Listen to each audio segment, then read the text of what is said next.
जीएजीएस world में मैं आप सबका स्वागत करता हूं। मैं उम्मीद करता हूं कि आप सब अच्छे होंगे और मैं भी अच्छा हूं।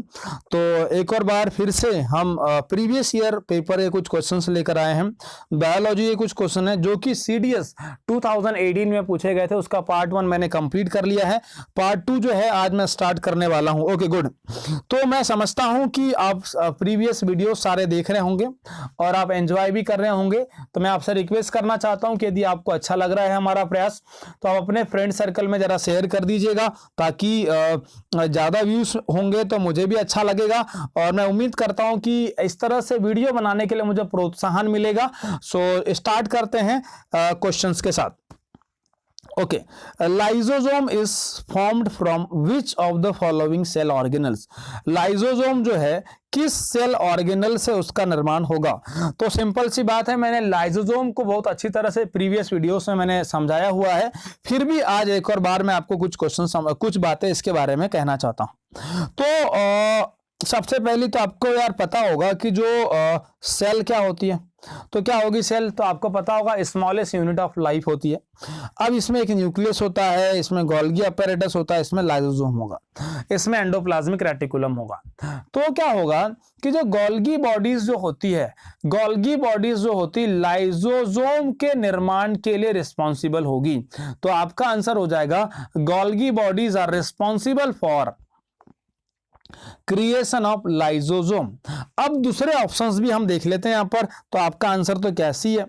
अब न्यूक्लियस क्या होगा, तो आपको याद रखना होगा न्यूक्लियस जो होता है लार्जेस्ट सेल ऑर्गेनल होगा, जिसके अंदर क्या दो एसिड पाए जाते हैं, राइबोन्यूक्लिक और आपका कौन सा डीऑक्सी राइबो है ना। आरएनए और डीएनए कहां प्रेजेंट होते हैं बेटा, आपको आंसर देना होगा न्यूक्लियस में प्रेजेंट होंगे। क्रोमेटिन प्रोटीन कहां पर प्रेजेंट होंगे, न्यूक्लियस में प्रेजेंट होंगे। यदि किसी ने पूछा क्रोमोसोम कहां पर प्रेजेंट होंगे, तो आपका आंसर क्या होगा, न्यूक्लियस में प्रेजेंट होते हैं। तो मेरे हिसाब से न्यूक्लियस के बारे में आपको पता हो गया कि सबसे बड़ा सेल ऑर्गेनल्स होता है, इसमें डीएनए होगा, आरएनए होगा, क्रोमेटिन प्रोटीन होगा, एज वेल एज क्रोमोसोम भी कहां पर पाए जाएंगे, न्यूक्लियस में पाए जाते हैं। ओके, ये बात क्लियर होगी। अब बात करते हैं एंडोप्लाज्मिक रेटिकुलम।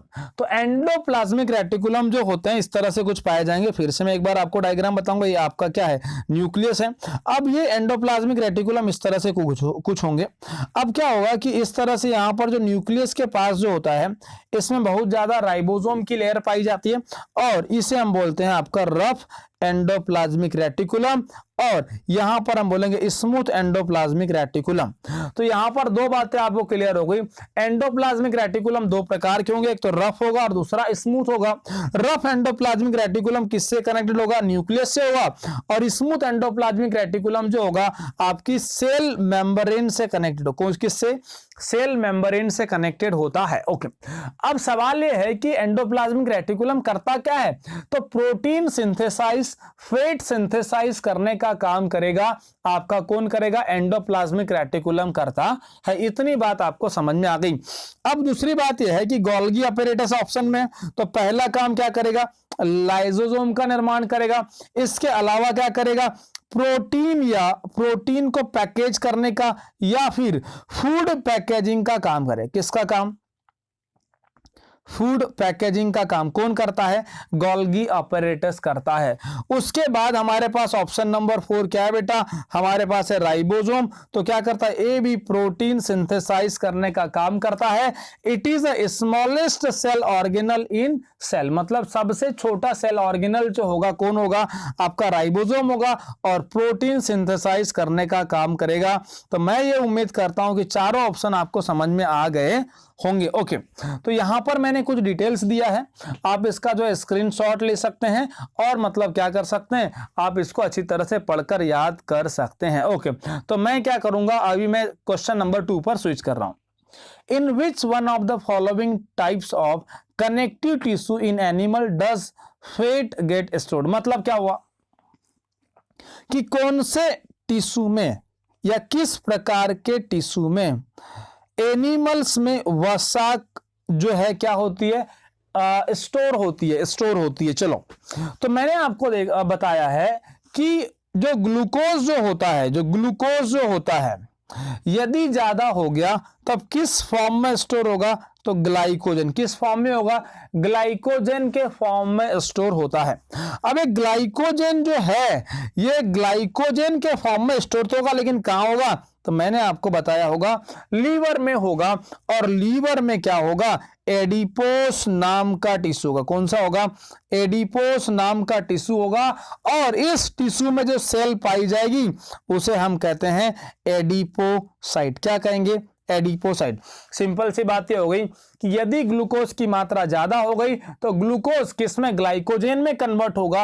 और ग्लाइकोजन में कन्वर्ट होने के बाद कहां पर स्टोर होगा? लीवर में। और लीवर में कौन सा टिश्यू होगा? एडिपोस टिश्यू होगा, जो फैट को स्टोर करने का काम करता है। और इस टिश्यू की सेल को एडिपोसाइट के नाम से क्या करेंगे? जाना जाएगा। ओके, अब जो हमारे पास में जो 3 ऑप्शन है उनके बारे में भी देख लेते हैं।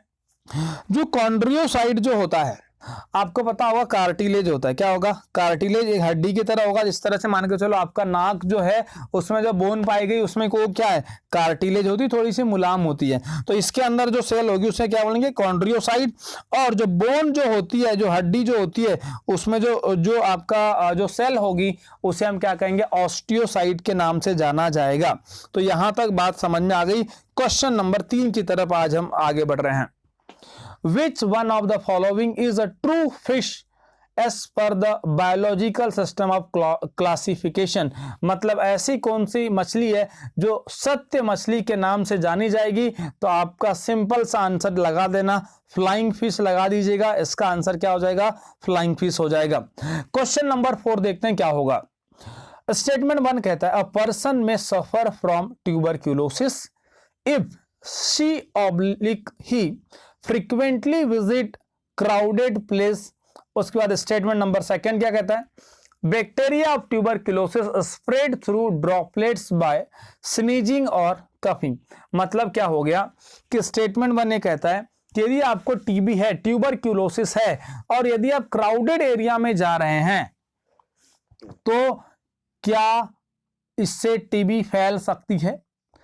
आपका स्टेटमेंट नंबर 2 ये कहता है, क्या ड्रॉपलेट के माध्यम से, आप छींकने के माध्यम से या फिर मतलब खकारने के माध्यम से, जो खांसते हैं ना उसके माध्यम से क्या टीबी बढ़ सकता है? तो अब आपको आंसर करना, क्या स्टेटमेंट नंबर 1 करेक्ट है, क्या स्टेटमेंट 2 करेक्ट है, या दोनों करेक्ट है, या फिर दोनों इनकरेक्ट है? तो फटाफट से जवाब दीजिएगा। तो मैं आपको आंसर यहां बता देता हूं।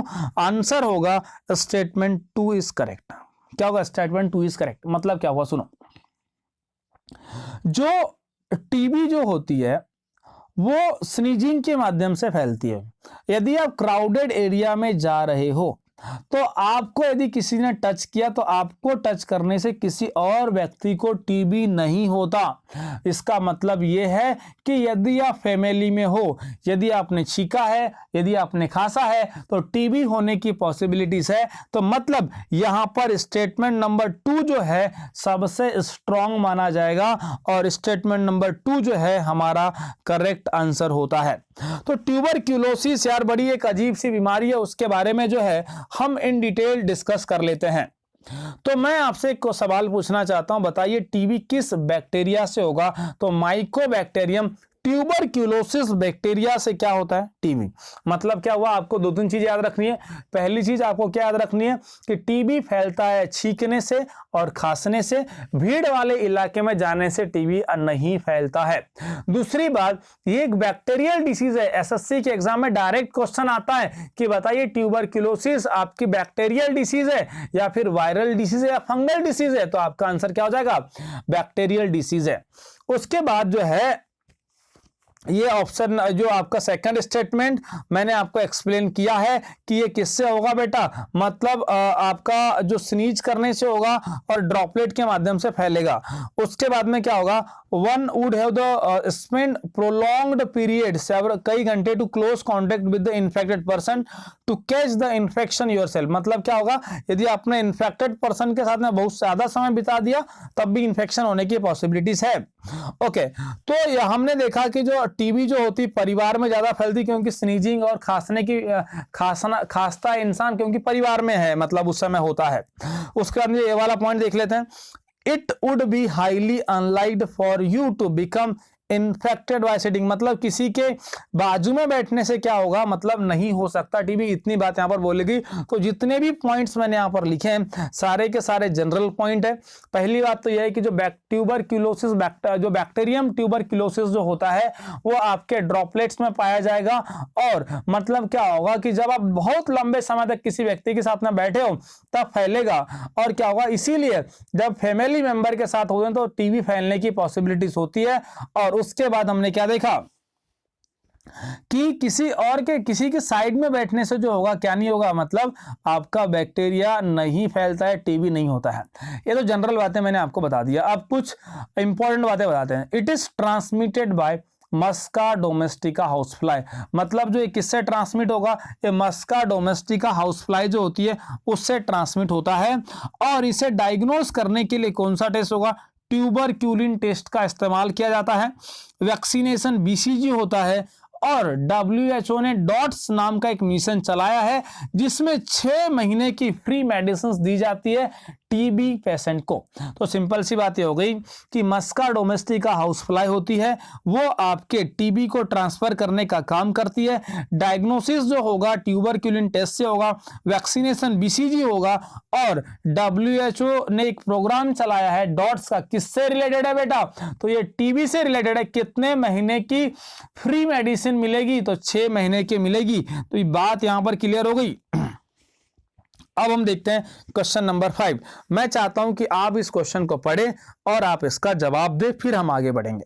ओके, तो पढ़िएगा। A protein is synthesised in endoplasmic reticulum bound ribosomes and it target to the inner thylakoid space of chloroplast. How many double layered membrane layer it has to pass to reach its destination, मतलब यहां पर है कि protein synthesis कौन कर रहा है, यहां पर एंडोप्लाज्मिक रेटिकुलम।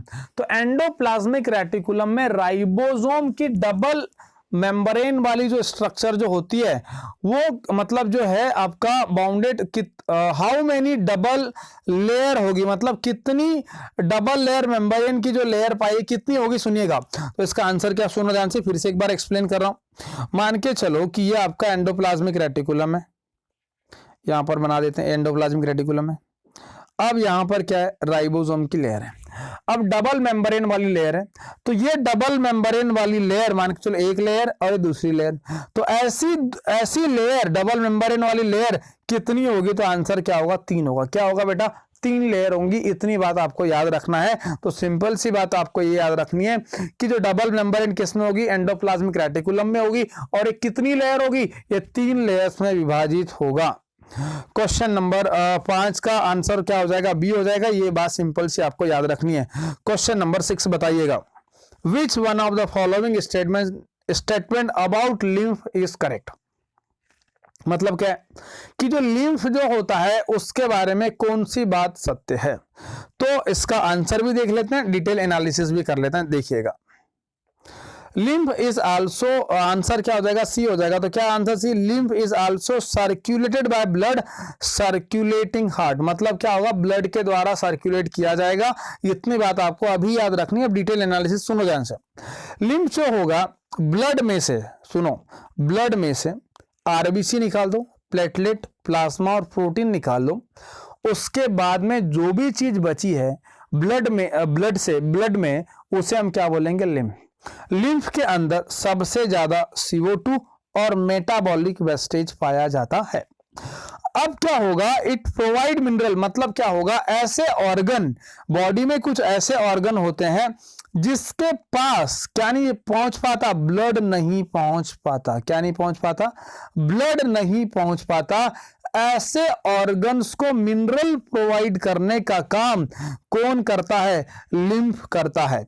फिर से मैं बता रहा हूं, lymph is equal to blood minus RBC, platelets, plasma, protein. Lymph के अंदर सबसे ज्यादा CO2 और मेटाबॉलिक वेस्टेज होते हैं। ये मिनरल्स जो होते हैं प्रोवाइड करेगा, किसको प्रोवाइड करेगा? ऐसे ऑर्गन्स जहां पर ब्लड नहीं जाता है।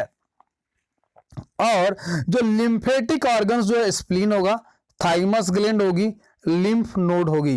तो सिंपल सी बातें हो गई, स्प्लीन के पास ब्लड नहीं जाता, थाइमस ग्लैंड के पास ब्लड नहीं जाता और लिम्फ नोड के पास में ब्लड नहीं जाता। तो वहां तक मिनरल्स को पहुंचाने का काम कौन करेगा? आपका कौन करेगा बेटा? लिम्फ करेगा। ओके, और उसके बाद में हमने यहां पर देख लिया कि क्या क्या करने वाला है। चलो ओके, आगे बढ़िएगा। ये सारी चीजें आपको एक बार पढ़नी होगी। ये सारा ब्लड लेकर जाएगा, ब्लड वेजल्स होगी, ब्लड वेन्स होगी। इतनी बात आपको याद रखनी, ज्यादा कुछ नहीं रखना, 2-3 चीजें याद रख लो। तो पहली बात तो ये वाली चीज याद रख लीजिएगा, ये वाली चीज आपको याद रखनी, ये याद रखना है, ये भी याद, ये वाले जो ये वाला ये स्लाइड जो है, ये पहली स्लाइड को आपको याद रखनी है। उसके बाद सेकंड स्लाइड उतनी ज्यादा इंपॉर्टेंट नहीं है। तो thank you so much for watching.